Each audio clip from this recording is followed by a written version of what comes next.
The public has a long-held fascination with detectives. Detectives see a side of life the average person is never exposed to.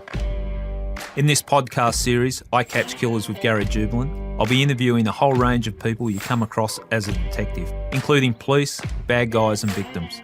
I spent 34 years as a cop. For 25 of those years I was catching killers. That's what I did for a living. I was a homicide detective. I'm no longer just interviewing bad guys. Instead, I'm taking the public into the world in which I operated. The guests I selected have amazing stories from all sides of the law. The interviews are raw and honest, just like the world they inhabited. No one who steps into the world of crime comes out unchanged. Join me now while I take you into this world. This episode of I Catch Killers contains conversations that some listeners may find confronting or triggering. Discretion is advised. Welcome to another episode of I Catch Killers. Our aim on this podcast is to take you into the world of crime through the experience of police, crooks, victims, and a whole range of interesting people who have been caught up in the criminal justice system. Well, today's guest, Charles Staunton, will be able to give you an interesting insight from both sides of the law. He has been a police officer and a criminal. After leaving the New South Wales Police, he worked as a bouncer, a private investigator, and a Mr. Fix-It in and around Sydney's underworld. He spent time in New South Wales prisons for refusing to answer questions at the Royal Commission. After his release from prison, he started working overseas, smuggling money for the Pacific Mariner drug cartel. He was arrested by the American DEA and was imprisoned in a Canadian Supermax prison for trafficking hashish. As an ex-cop, he had to use all his street smarts just to stay alive in prison. He's now living as a free man and has written a book about his life called The Good Bloke, an incredible true story. There is an introduction on the cover of the book by none other than King's Cross identity John Abraham, who states, "When Charlie's good, he's great, but when he's bad, he's better."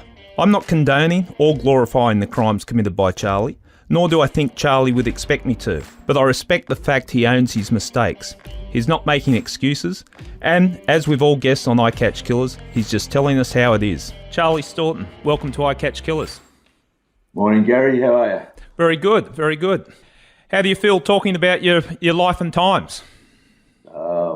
People say I talk too much all the time. Yeah, it's interesting, isn't it, when you get to a stage in life, and I've just been through it recently where I've written a book. How did you find writing a book about your life?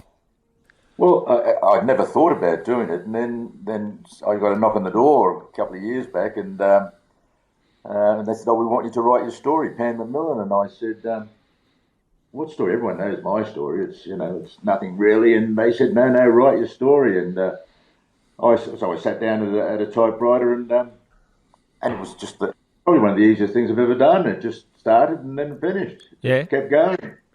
Did you find that did it create an opportunity of looking back and cathartic in understanding what your life was all about? Yeah, there was some mistakes made along the way. That's probably an understatement. Yeah.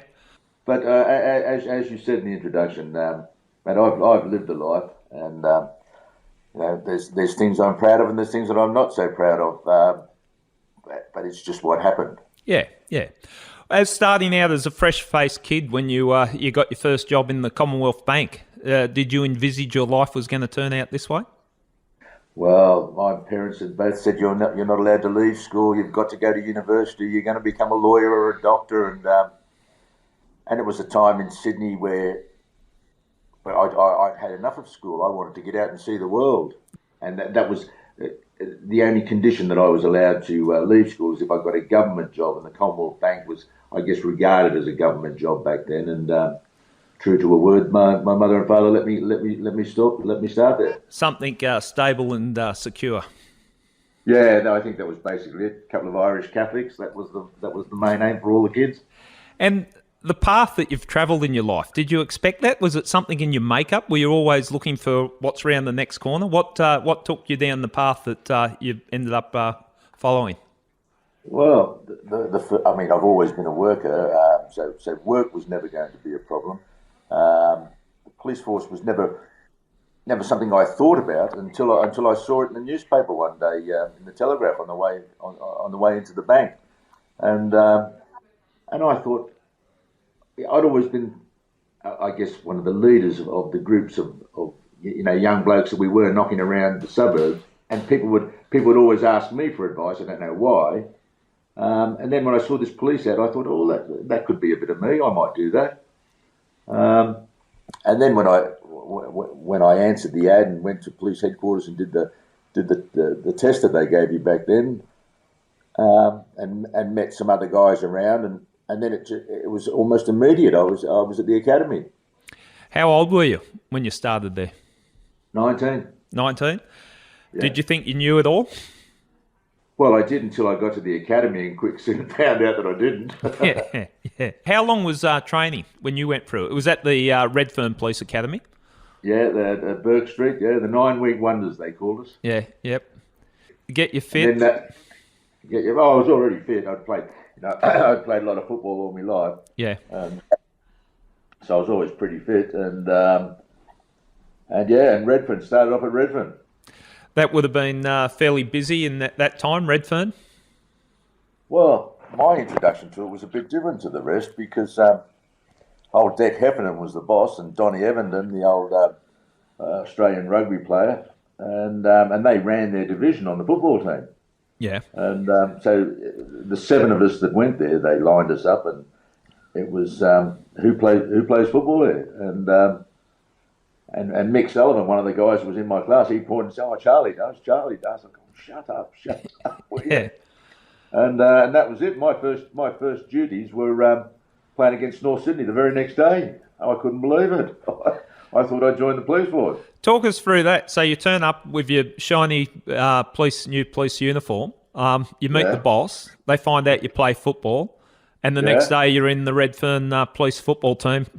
That was it. No, Ray Burks, the St George player. He was the coach. Yeah. And he said, "Where do you play?" And I said, "Oh, well, I'm centre or a fullback or a winger, but I'm in the backs." And he said, "Oh, well, you're fullback tomorrow." And just amazing. Whereas we were supposed to have had induction, I've turned up on a bus, and we got the bus, one of the police boys' bus, and got that over to North Sydney, and that was it. We were on the field, and I went, whatever happened to joining the police force? So did you win the game? We won the game, and I'd caught it. It was a pretty windy day, and I'd caught a couple of bombs that came through, and I was feeling pretty cocky actually, and I thought, oh well, I've done all right here. And the blokes were much older than me. Yeah. There was, and I guess most of the guys in the team at that stage were all detectives. Yeah. And they hit hard. I tell you that they hit hard. They were taking all their frustrations out in those games back in that day. Yeah, there were some angry men on the field. So, in general duties in Redfern. General duties in Redfern. Yeah. What was Redfern like to police? What year was this? Is 78? 78. Yeah. Yeah. Well, I didn't really know because after that first day in the game, says, "All right, we're going to the pub now." And I went, "Well, what do you mean?" So we've gone to the Crow's Nest Hotel, knocked back many a schooner, and then he says, "I'll drive me back across the bridge." I said, "But I can't do that, sir. I said, I'm not even certified to drive a police car." "Don't worry about it, let's go." And off we went. How did you feel as a young bloke like that? Because you came in to the cops and you're not thinking that's going to be the norm because they've got you breaking the rule right from the start. Just right from the get-go. And to be fair, I was a bit disappointed in it. But then there was you're allowed to do this. If you're a policeman, you're allowed to do this. Yeah. And at 19 years of age, or your superiors are telling you, "No, this is all right for you. It's not for everyone else, but it's all right for you." It's a bit of a conundrum. Yeah, it puts you in a difficult position where they're the people pointing you in the direction, and that's the direction you're being shown. Yeah, and so that was it. So dropped him back there, and then the next day was training, and the other 6 guys that were in my class, they were all doing induction for a week. They were just been around this and that and the other thing, and me I was sort of accepted in the fold straight away, and so we're straight down to the courthouse hotel down on the corner, and there was a big drinking culture, as you know, back in the day, and I don't know that I hooked straight into that, but I was always there with the older guys, the more seasoned blokes. Yeah. You also fairly early in your career got into the TRG. No, it was didn't come till was it 84? Because I don't think the TRG started till probably 82. Right. That was a few years later because I'd already been to the MO section and to Maroubra after that. Talk me through the MO section. What was the attraction there, and what did you do at the MO section? Because that's the modus operandi section. Yes, yeah. I left Redfern and went to Maroubra because me and the missus, we lived over that way, and it was, they had a good football team as well, and we were young and on the beach, and it was a much better lifestyle than being stationed at Redfern. Yeah. And then how was the policing at Maroubra? Did you enjoy that? Yeah, it was a whole lot better. God, I remember old Fred Nile saying that women shouldn't be topless on the beach, and old Rupert John Rayner said, young Staunton, I think you should get out there and tell all those girls to put their tops back on. So that was your job at Maroubra. That was the job, yeah. Beach patrol. Right. You couldn't have got a better gig for a 20-year-old, I can tell you. It's opened because you grew up in the suburbs, at Sydney. Yeah. So it's sort of opening the world to you very early, isn't it? Yeah, and there was a difference between being born or being raised in the suburbs and being raised in the eastern suburbs. Yeah. They were just two different worlds. Joining the cops that early, Charlie, at 19, do you reckon you would have been better served a little bit, joining a little bit later? 23, 24, is there? Oh, I think probably I'd have been better off with some role models. I don't think it would have mattered where you were, but you just needed role models that were, and I don't say role models in that you weren't, breaking the rules, but just someone showing you the right way as opposed to come on, just get on with it, Yeah. It's a bit of a lottery, isn't it, when you join the cops? Who takes you under their wing first up?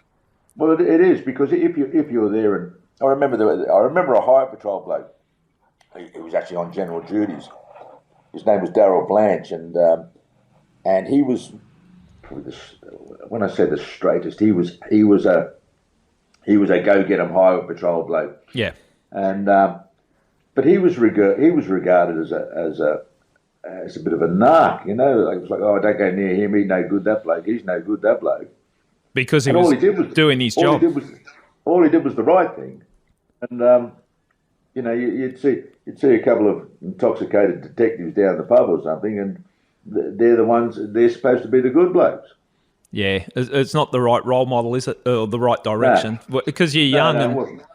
I do understand that I joined in 85. 78, it would have been a little bit tidier in 85, but there was still what you describe. I understand that was part of the culture. And not just the cops, it was society was a lot looser than it is now. So just different standards, I think. Yeah, I agree. Yeah, I think that's probably correct, Yeah. You have described in your book, and I'm taking a quote. I've got a couple of quotes from your book, so I'll just read this one out.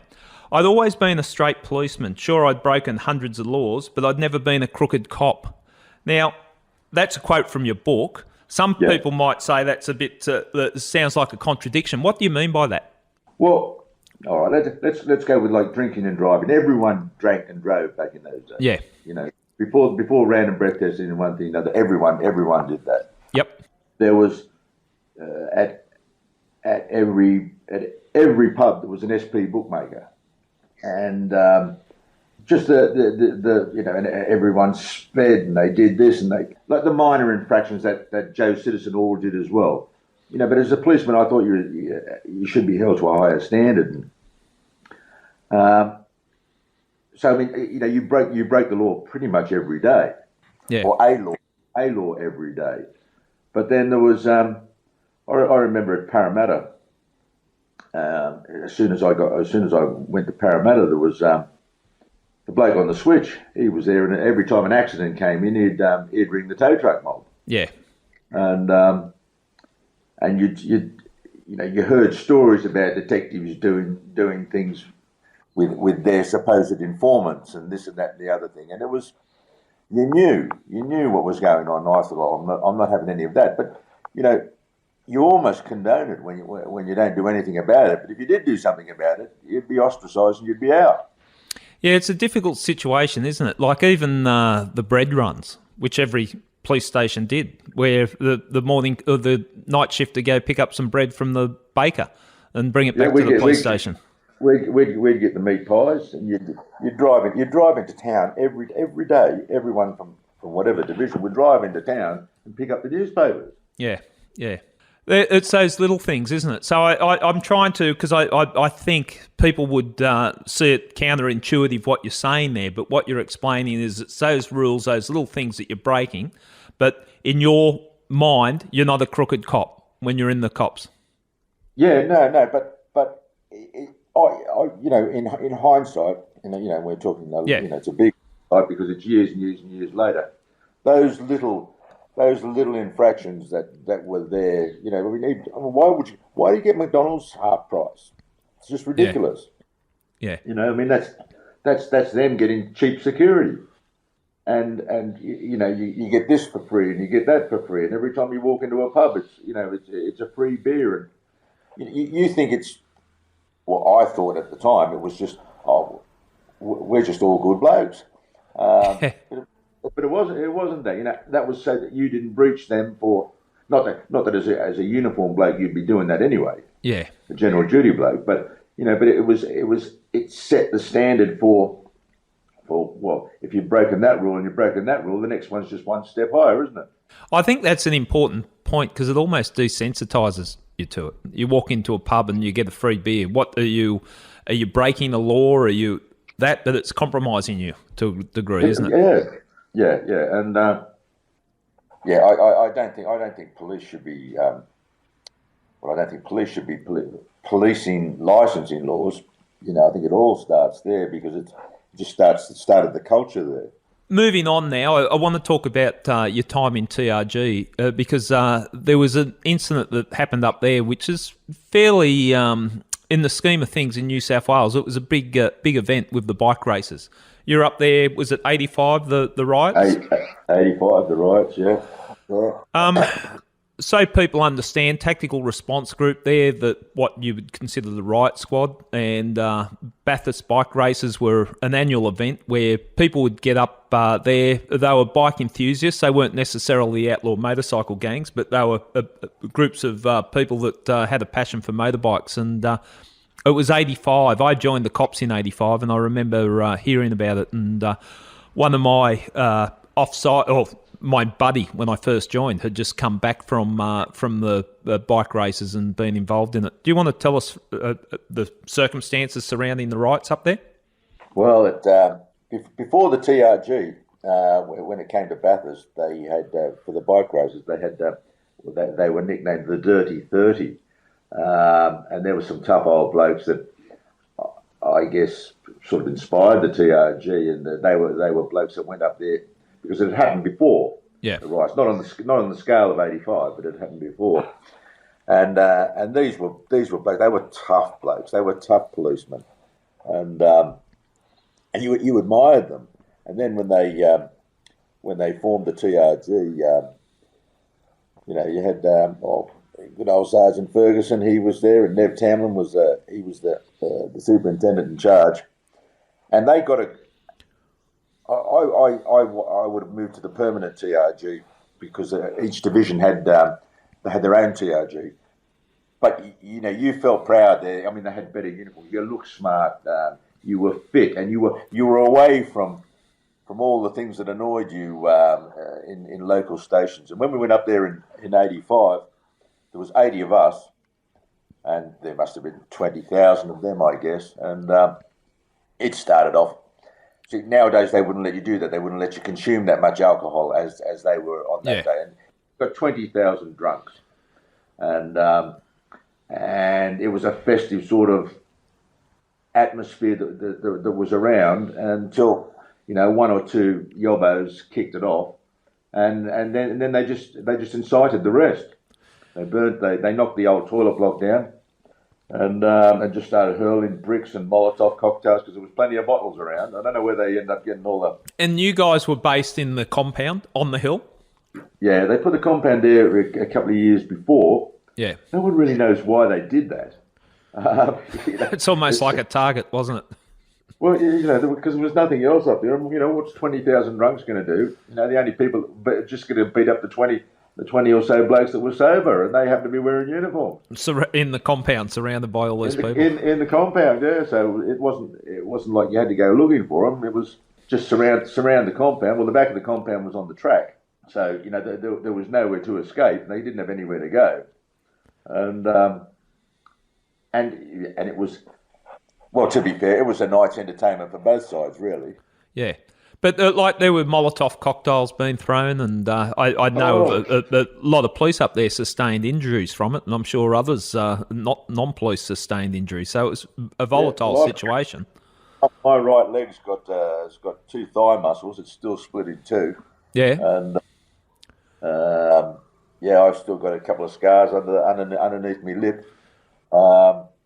It was on the bus that I went up on. There was 12 of us on the bus, and every bloke was on crutches on the way back. Yeah. What was your injuries from? What was it? I got hit with a Molotov, and that lit me, and then I hit the ground, and then just this bombardment of bricks, and just split my thigh in two when they hit it, because it was a war zone. I mean, we've seen lots of war movies. Yeah. That's exactly there that night.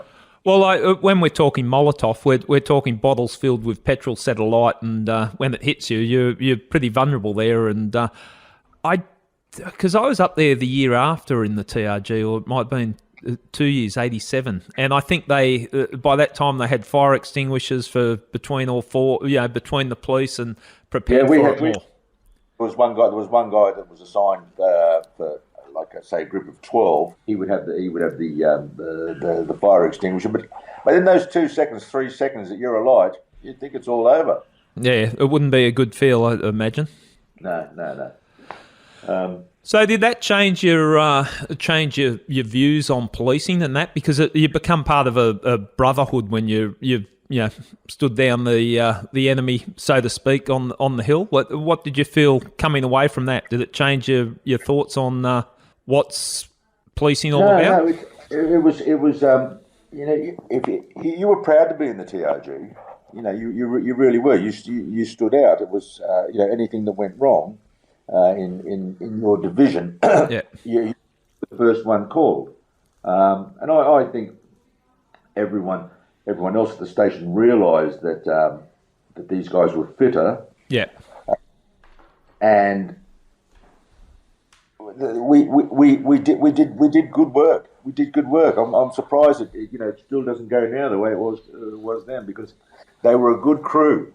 The TRG in general, you were proud to be in the TRG. Yeah, no, it definitely it had that feel about it, and I think we got units now in the police, Strike Force Raptor, that you may not be aware of, but that's not dissimilar to that type of thing, where they're got special training and different things, and ready to take on the challenges that the average police can't take on. So, where were you when that brought your demise down in the police? Where were you working? I'd just been transferred to Darlinghurst. They brought in a rule where it said, if you were coming towards senior constable and you had spent time in the suburbs, you had to do the hard yards in the 1, 2, and 3 divisions, so to speak. And a friend of mine had gotten to. I'd appeared on a TV channel on a news broadcast because I went and gave evidence for him. He'd been charged with something, and I just went to give character evidence for him. And the superintendent at the time, Ted Bunt, he hit the roof. He hit the roof when he saw me on the TV and said, "Well, you're the bloke that's going." That's pretty much it. There was no appealing that. He was the boss, and that was it. And so I ended up at Darlinghurst. It was a long way. It was a long way from where from where I was, because we just bought a place at Penrith, and so it was a long drive, because you weren't getting the train, the shifts that you had to do. So it was a long drive in there and out, and that was it. And I ended up at Darlinghurst, and the culture there was just so different from out in the suburbs. Yeah, I'd been to the Cross. Yeah, but the way you walked into my first shift there, going up Darlinghurst Road. Every spruiker in the place was hello my friend, because there wasn't an Australian person. There wasn't an Australian person working a door in the Cross. Yeah, it was every nationality. That was multiculturalism for sure. And I was just amazed that everyone wanted to be your friend there, and you knew that they didn't want to be your friend. They just because they were always in trouble, the doorman. They were always helping someone or doing something. They just wanted to be able to say, "Oh, my friend so and so, my friend so and so." So everyone wanted to know you because you're a police officer. Yeah, everyone wanted to know if you're a police officer. Yeah, and but there was still a lot of action going on there at the time. What year are we talking here, Charlie? What time was it? 87. Right. Okay. Now there was a incident that you went to that led to you being charged and your eventual resignation from the cops. What happened there?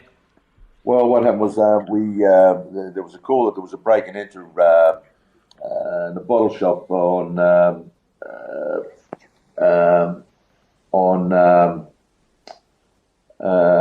in Rushcutters Bay, and so we went down there, and it had been broken into. There wasn't anything taken, and but there was a description of the car, and it had taken off and was heading over the Harbour Bridge by the time we got there, and there was a chase, and it ended up. And I'd said to the young bloke I was working with, I said, I know where these blokes are going to end up down in Redfern, and I know exactly where they're going to end up. They're going to end up in Louis Street in Redfern for sure. And anyway, that was out of our division, but it was half a mile out of our division. And so off we went. And anyway, 15, 20 minutes later, they turned up, and it was black BMW. Right. So anyway, we stopped, and there was 3 or 4 young blokes in the car, and they just scarpered off into the abyss there in Redfern. Yeah. And opened the boot up, and there was 6 dozen bottles of scotch in the boot of the car. Right. So one of the guys from Central, he turned up.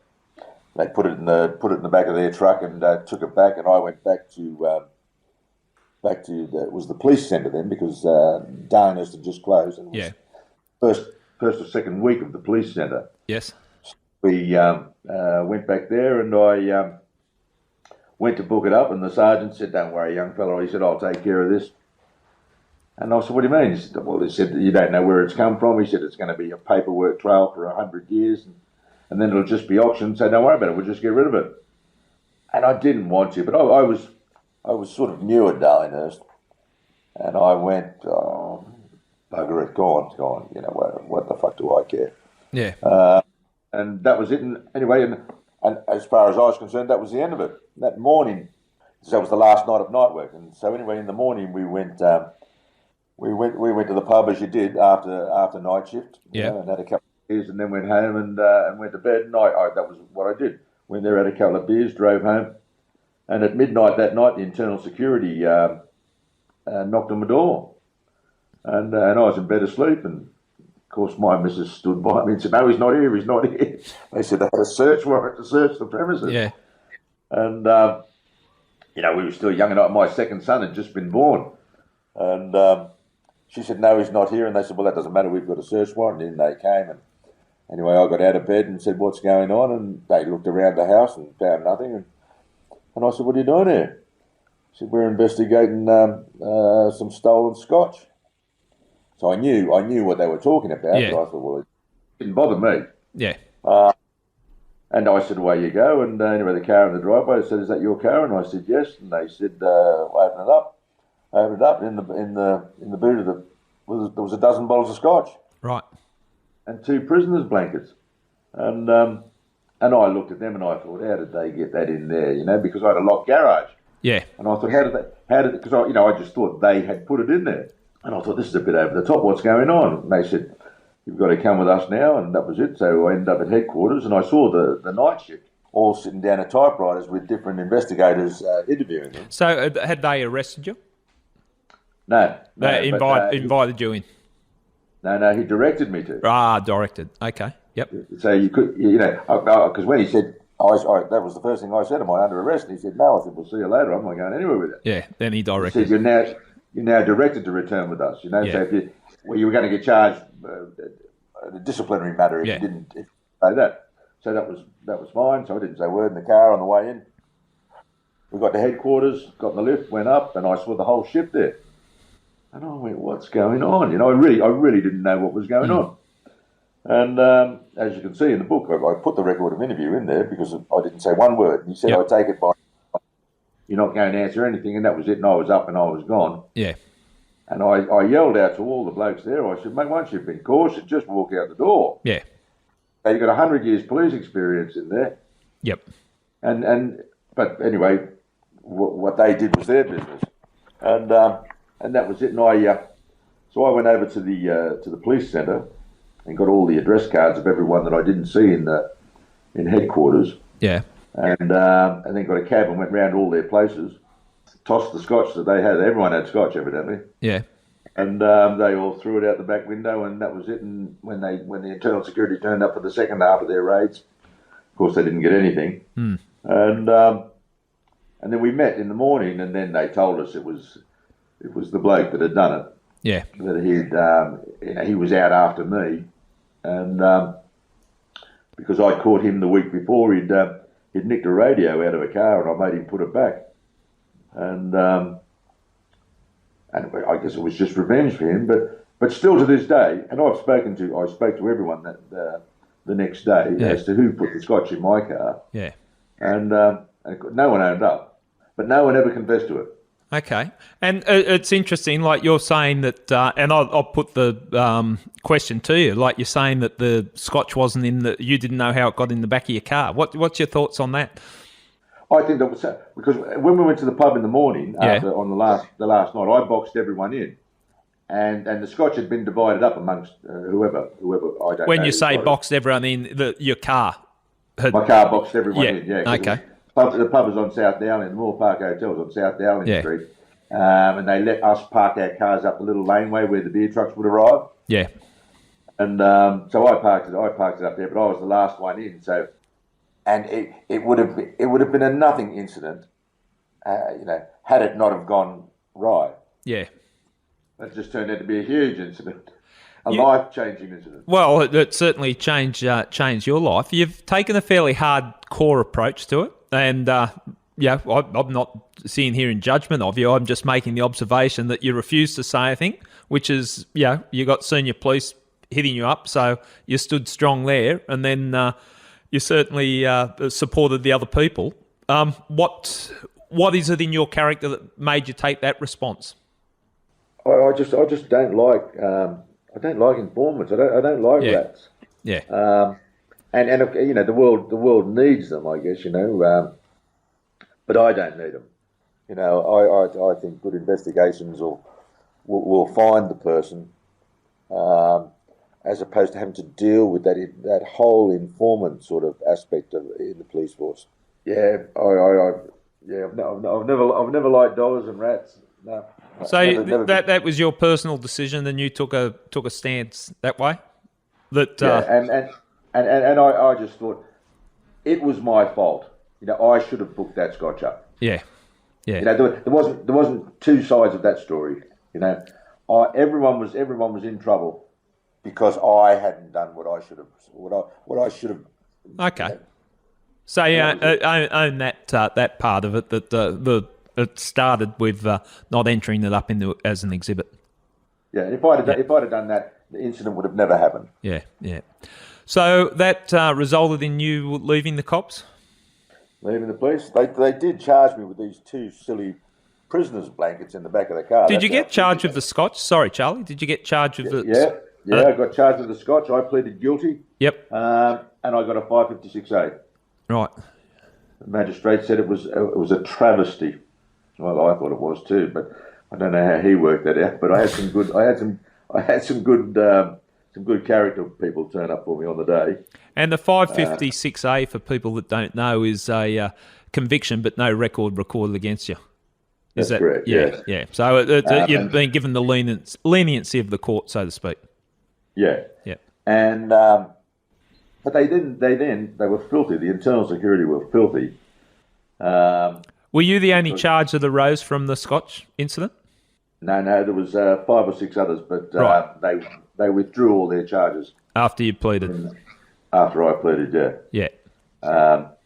But then they charged me with these 2 blankets. You know, if you played football, you'd grab a couple of blankets just to sit on the sideline. And I had 2 blankets in the back of my car. The prisoner blankets that we have around the stations. Yeah. The value, 2 prisoners at the value of $9.64, the property of the New South Wales Police Department. So they charged you with that as well? They charged me with stealing 2 prisoners' blankets. Right. And I mean, to say that was a joke was the understatement. But they were filthy, and I understood why they were filthy. Because they knew what had happened. Yeah. And yeah, they just weren't happy with the result that came out of it. And so I thought, well, now that they've done it, they might verbal me on this. Yeah. So I walked into Harvey Norman's and bought myself a little tape recorder, and I went to their offices in Regent Street and knocked on the door, and you know, they told me to piss off. They said, "Get out of here." And I said, "But sir, I'm here to help you with your inquiries. You had your chance and you didn't say one effing word," they said. And I said, "But sir, please let me help you. Get the fuck out of here." Yeah. And that was it. I left. And I played the tape all the way home on the train, and I went, "Oh, well, at least they won't be able to verbal me now." And anyway, we get to court. Of course, I pleaded not guilty, and I had young Tony Belanto represent me. And he said, "Oh, well, I think they'll probably convict you of this because, you know, they were there, they were in your car, they are police blankets, and anyway, we'll give it a run." And when the chief inspector got in the witness box, I said, "Well, tell him that I went there to help him out." And Tony said, No. I said, "Just tell him, do that." And I'm giving the instructions to Tony. And he just denied that I was there. And Tony put it to him that I was there, and I went to assist him with his inquiries, and he said, "No, that's not true, that I'm a liar." And he got him into it's impossible that he'd forgotten. There's no way it didn't happen. And I said to Tony, "So I've got a tape recording of him saying it." And he said, No, you haven't. What do you mean? I said, "Here's the tape." He said, Where's the tape recorder?" So Tony Belanto, he bought, we got an adjournment, and he walked into a little Tandy electronics store and bought a recorder, put it in there and said, "Oh my God, let's get back to court." And we went back, and the prosecutor that they had, the internal security, he didn't like me. He thought I was a smart ass and whatever. And then when we played the tape, he apologised. He profoundly apologised to me. And then the magistrate wanted to hear it. Yeah. He withdrew. Yeah. The magistrate wanted to hear the tape, so the magistrate heard the tape, and he said, "This is disgraceful." So he sent the court papers to the chief super, to the Attorney General, who forwarded it on to the chief superintendent of the metropolitan area to investigate the perjury by the internal security. Right. So then they called me in, and I went in, and he said, "Are you taping this conversation?" I said, "Yes, sir, I am." He said, "Why are you doing that?" He said, "You realise it's an offence?" And I said, "Well, Section 5 of the listening device, if I'm doing it to protect myself." "No, it's not." Well, Charlie, I just got to interrupt there because that's something that's very dear and near to my heart because that's what I thought too. When I recorded conversations, that I had a lawful right to protect my interests. But anyway, that's my shit. You carry on with yours. Yeah, no, Yeah, no. yeah, And he said, well, do you think you need to protect yourself here? And I said, well, sir, with all due respect, the last time I was here, the bloke's verbal me. So what do you reckon? yeah. And he said, well, I'd like to. He said, we're proceeding against the Internal Security for with a possible charge of perjury. And I said, well, not with my help, they're not. And he said, but these blokes they've tried to fit you up. And I said, well, they were doing their job. I'm not giving them up either. Good luck. And walked out the door. And that was it. It's an interesting, and that's a theme that I've mentioned before that comes through in your book, that you don't give up people, and yeah. Well, it's not my place to be judge and jury of someone. Yeah. That's what they have magistrates and judges for. Yeah. And I'm not out there to investigate. I mean, if I've got a problem with someone, I'll deal with it myself. Yeah. I don't need anyone's assistance. I can sort my own problems out. Fair enough. Now, you've left the cops, so that was 9 years, 10 years in the cops you had, roughly? Yep. Yeah, a decade. Where'd your career go from there? What did you do after you left the cops? Went to Barron's. Started off there. Working doors? Well, just that one place in Roslyn Street in King's Cross. Yeah. A couple of the blokes from King's Cross, they were all. I mean, to be fair, there was a lot of blokes. The TRG and different places I'd been stationed, because it was quite well known what had happened, and so everyone was trying to find me a job and just to make sure that me and the family were all right. Anyway, this job came up at Barron's as like a maitre d' come doorman bouncer. And old Bernie and Joseph that owned the place, they were restaurateurs, and they ran a good bar up there, in the Cross at the time. And so I was up there, and then you got to know everyone in the Cross. I got to know everyone because you were there. I'd start at 10 o'clock at night. You wouldn't finish till 5, 6 o'clock in the morning. Yeah. And then because Barron's was like the clean, tidy place, all the doormen and bar staff in different bars around the place, well, the Australian doorman, and I'm saying that because the different, the Italians and the Lebanese and they would all go their own way, whereas the Australians sort of all came to Barron's, and so and it'd go through, and you'd have a drink till 7 o'clock in the morning, and everyone would go home, and the day would start again the next day. Yeah, yeah. And but you got to find out all the little ins and outs and who was who, and it was an MO section there. You got to find out everyone's operations in there, because everyone knew. Well, in that world, people knew. In the Cross, and it evolved where you've been described as a Mr. Fix-It in the Cross. You got to know people and had contacts all over the place. Well, see, what happened was my best friend. He had another club around the corner, and he'd been targeted by what ended up being the American DEA, and they had an informant over there, and they all decided to go on a big holiday and come to Australia, and they offered him this amazing deal that he should never have been involved in, and would never have been involved in had they had never turned up. And they presented him with a deal, and then he gave me a call at 3 o'clock in the morning one morning saying that the police were after him. So I went and picked him up, and I knew exactly what they'd done, and sure, he wasn't squeaky clean, but he certainly wasn't involved in anything like what they were saying he was involved in. Yeah. And he was a really popular guy around the Cross, and all of his contemporaries and one thing and another, they said, "Oh, don't trust that bloke. He used to be a copper. He used to be a copper. He used to be a copper." Yeah. And once you're always a copper. Yeah. But then when my mate, when his troubles just disappeared, and it wasn't through anything skullduggerous or anything. It was just just legally, what they'd done was wrong, and it doesn't take much if you know how someone's done it to undo what they've done. So I undid the bundle that he was in, and then the word spread around. How did you undo the bundle? Well, these two DEA agents had just rocked up here and charged him then with a conspiracy to supply a commercial quantity of cocaine. Right. They didn't have any right to do it. You know, they didn't have any immunity, or they didn't. You know, they just rocked over, and this was the first sting operation that had happened in Australia. Yeah. And so I went down to Central Court and took 2 summonses out, $26 each, and handed them to these 2 American DEA agents, and they laughed and thought it was a joke. Well, they didn't. They didn't think it was a joke when they got in the witness box, and the magistrate cautioned them that anything they'd say would be used against them. And I said, mine's a perfect brief because I've got 2 confessions.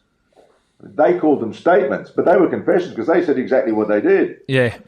And they didn't have the right to do it. And then there was one of the lovely young ladies of the street. I took her down to a bar where the AFP, they all drank in George Street. Yeah. Paying federal police, and pointed out the 2 blokes and said, go for that young one. So she took him home that night, and he just spilled the beans to her. And so we had all that, and anyway, they gave up in the end. Yeah. They went back to America. We're never seen again. Well, it's playing hardball, Charlie, I must admit. It's, but there was no recourse against me. You know, yeah.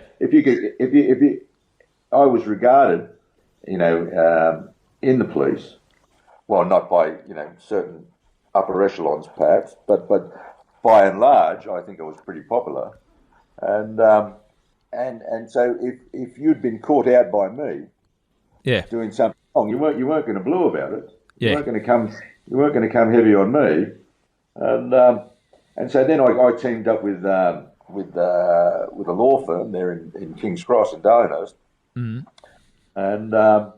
and every brief that they had, they would just give to me to unravel. Yeah.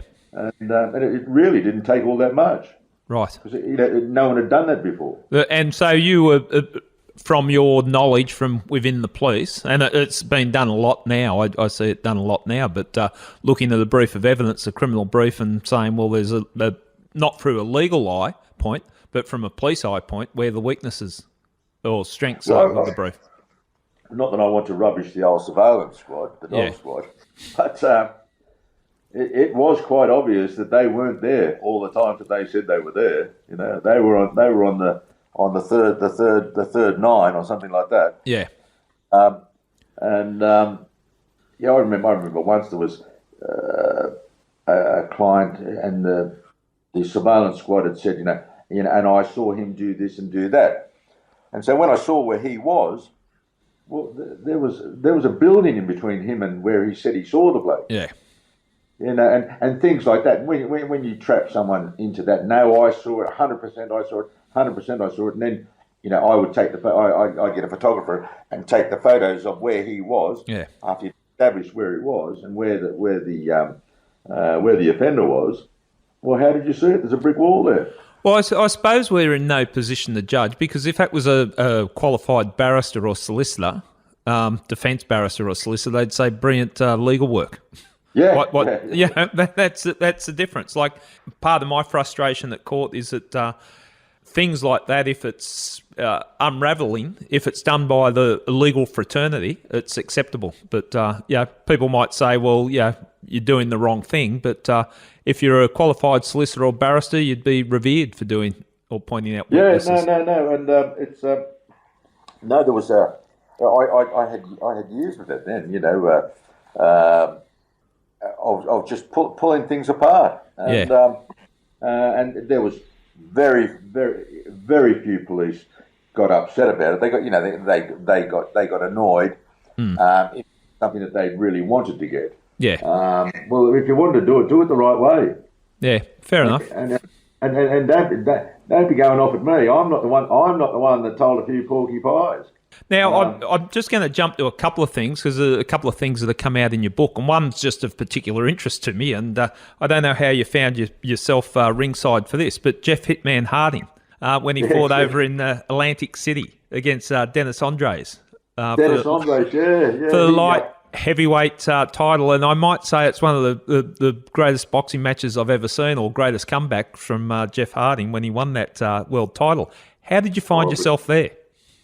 Well, at Barron's, Ray Connolly, Tony Mundine Sr., and Jeff turned up there because they knew Bernie Rosenberg, the guy that owned Barron's, and they turned up there one night, a couple of years before that fight, and Jeff was just starting out, and we struck up a friendship. Yeah. And so for his next fights all around, Newcastle and the Hordern Pavilion, and so I'd go to all his fights. Anyway, then he'd had one at the Hordern Pavilion. Then a month later, I hadn't seen him. He'd been training evidently, and he rang and said, "Oh, Charlie, you coming to my fight on Saturday night?" And I said, "Yeah, sure, mate. Where's that?" He said, "Atlantic City." And I said, "Atlantic City?" I said, "What's that? One of those new satellite places up around Newcastle?"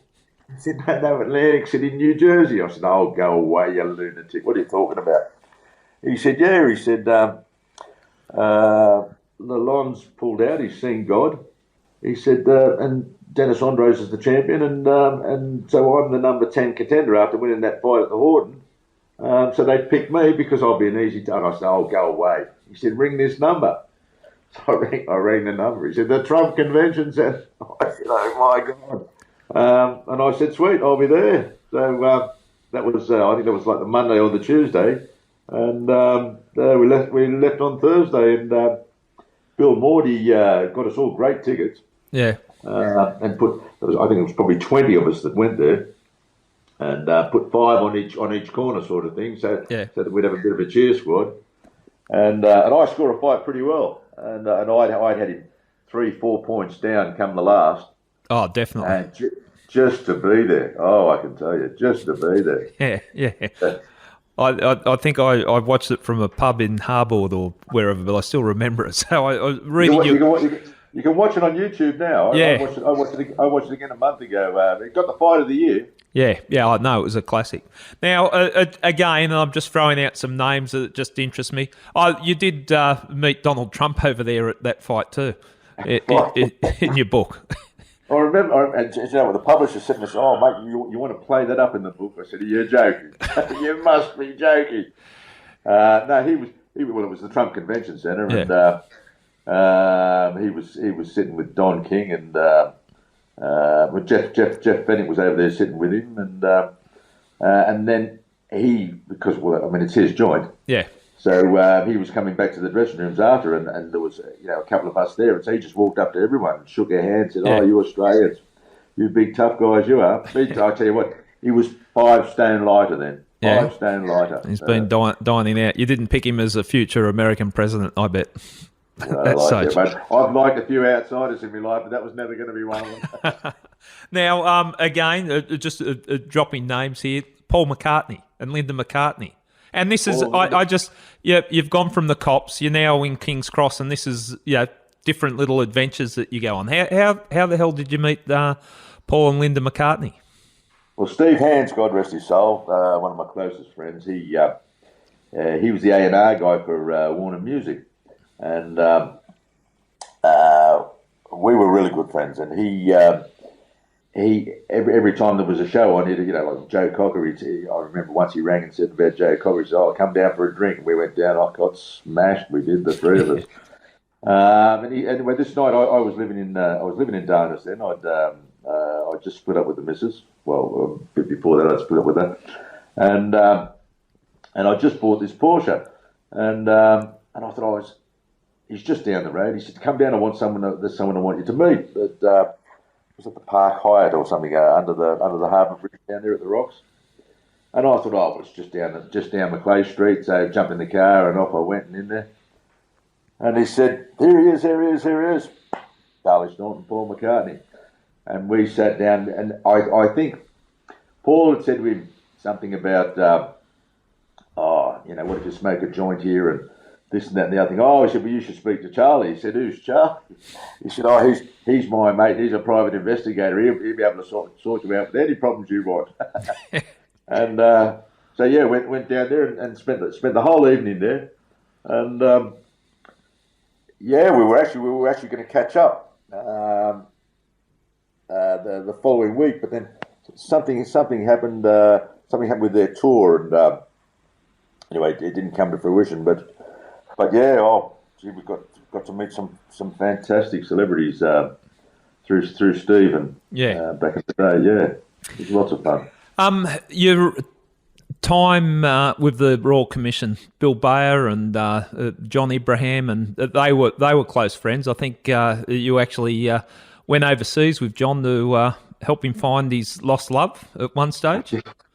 Yeah. Well, to say I don't know that you could ever say they were friends. They were both Lebanese. Yep. And they had different paths, Bill and John. Yeah. But I'd met Bill 1984, and he was the brokest bloke I'd ever met in my life. And every time I'd see you, he'd try and hit you up for a tenner. Yeah. But he was a character. He was a character, and John was not to say that he was nobody, but he was Sam's younger brother, and Sam was a hoodlum. Yeah. A hoodlum. And John wasn't. John was a quieter, more astute, smarter bloke, and he was always there.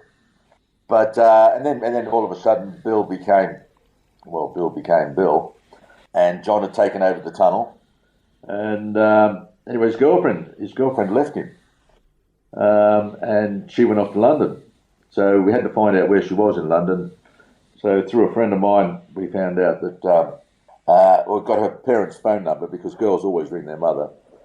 So it was telecom. I think it was telecom back in the day, and it didn't take much in those days to just ring someone and find out. And the girls, and they never had money, so they would always reverse the charges so you could find out where they were. They were working in a pub just down the road from where I am now, in Lotts Road in Chelsea. Right. And so I found out that she was there and working at the pub, and had a mate go and send him a picture, and he went to the pub and he said, yeah, she's working here. So that was it. John said, we're going tomorrow. So we jumped on a plane and went to London, found her. They kissed and made up, and he said, right, let's go to Lebanon. So off we went to Beirut. And I don't think he was as happy as I was about being there, because it was like he remembered leaving it as a child, but and it was poverty stricken all around Beirut. You could see where the mortars had hit. After the war and one thing and another. But I loved it. We went up the mountains and did some shooting, and it was a well worthwhile trip. Okay, so life has certainly been interesting since you left the police, but then the Royal Commission came through, and you were called to give evidence? Well, I thought, because we had lots of clients, the lawyers that I was working with, we had lots of clients that were being called to the Royal Commission, and of course, other interested parties wanted to know if those people were going to talk, and it was everyone was in everyone's pocket back then, sort of. It was a strange environment that was going around, and I thought, well, they won't have my phone tapped. As naive as I could be, I thought, because I wasn't doing it, so they wouldn't have my phone tapped. Yeah. And I'd like to see, actually, one day I'd like to see the warrant that they got to have my phone tapped, because they must have told some porcupines on that. Yeah. And but anyway, they did, and. Anyway, then I was down at the Royal Commission one day with a couple of lawyers, and these two blokes walked up and said, "Yep, Charlie, that's for you. You're appearing here tomorrow week." And I went, "What do they want me for?" And literally had no idea, because I did know quite a bit of what they would want to know, but there's no way in the world I was ever going to tell them. Yeah. And I fundamentally believe you must have, this Royal Commission, it's all well and good, but you've got to have the right to remain silent. You've got to have that right.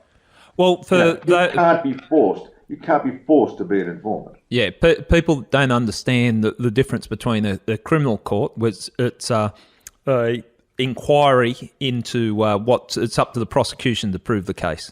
Whereas a Royal Commission, it's more like a inquiry where you're obliged to answer questions. And that's what you're saying that you have issues with. Well, was any threat, promise, or inducement held out to you to make this statement? Well, it's fundamentally against our beliefs in the law. Yeah. You have to answer, and if you don't, you're going to jail. Well, if that's not a threat, well, I don't know what is. And it's all right. So he said, well, you have to answer. And I said, well, no, I don't. He said, well, if you don't, you'll be in jail this afternoon. I said, I'm ready. Let's go. And I thought, I was a bit naive. I thought I'd be all right because I'd been visiting the jails, for probably 2 or 3 years before that. Yeah. After your time in the cops, but when you to visit clients and this and that and the other thing, and the TRG, I'd been. I remember when they had the prison strikes on. I must have spent at least a month at Parramatta and Long Bay, Cathedral,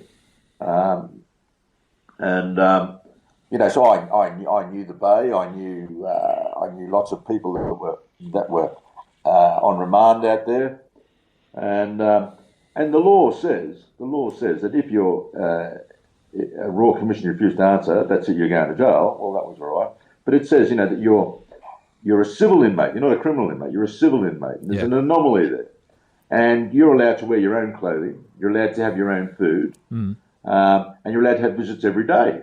Well, when you get to prison, no, that's not what's happening, says the warden. And I said, but mate, that's the law. He said, well, it ain't happening here in this prison. Because you're not having visits every day, because I can't do that. You're certainly not having your own food. And I said, well, you better tell Antonio Trace Coloni's that, because he's got my dinner on its way now. And you're not wearing your own clothes. I said, but the law says that if you go for this is what happens to you. But then it's all well and good. They can all breach the law then. Yeah. I'm not allowed to have my right to silence because this is what happens to you. But then that's not what happens to you. So I was a bit annoyed with them about that, to say the least. I think they might have been a bit annoyed with you too. Well, yeah, that's probably true. But it's not my place. It's not my place to go giving everyone up. Yeah. So your first night in prison, you did you go into segregation, being an ex-cop, or protection? No, I went straight into general population, and a young prison officer came over and said to the two that escorted me up to the cell, "Yep, no, he's just been on all the TV channels. This bloke," he said, "bring him up here next to the post, which is where the guard sits over night time." And of course, I didn't know what was happening, so I just did that. Yeah, and. Anyway, 11 o'clock in the morning, the doors haven't opened, and I thought they opened at like 8 o'clock for breakfast or something. I didn't know. And anyway, the next thing, the electronic door, it opens up, and there in front of me is Peter O'Brien, a good mate of mine. And I'm thinking, God, Pete, you're one of the straightest policemen I've ever met in my life. Yeah. Have they got you as well? What have you done? And he said, no. He said, come with me. And I said, what are you talking about? And he took me down to the cell that they were originally going to put me in. Yeah. And just covered in blood. The whole thing was covered in blood, and it had been tipped upside down and one thing and another. And I said, got nothing to do with me, Pete. And he said, it's got everything to do with you. On the door, it had Staunton on the door. Right. And three young lads had gone in there and just flogged the bloke, really bad. The bloke that took your cell? The bloke that took my cell. Copped the flogging. Yeah. So then they said, then the warden got involved, and the warden came down and said, you're going into segregation. I said, no, I'm not. And he said, you're going into protection. I said, no, I'm not. He said, yes, I've got a duty of care. I said, I'm releasing you from your duty of care. I said, that's just an accident. I said, I can resolve that once I get out in general population, because I know quite a few blokes that are in here. And he said, no, you can't. Yep. And that was it. They had me on a bus out the back of Bathurst somewhere the next day. That concludes part 1 of iCatch Killers with our guest, Charlie Staunton. Make sure you tune in to part 2, where Charlie tells us how he became an international smuggler tied up with a drug cartel, how he was arrested by the American DEA, placed in custody in one of Canada's toughest prisons, where he was bashed and lucky not to be murdered by other inmates, only because of a friendship he had with a high-ranking bikie from Australia.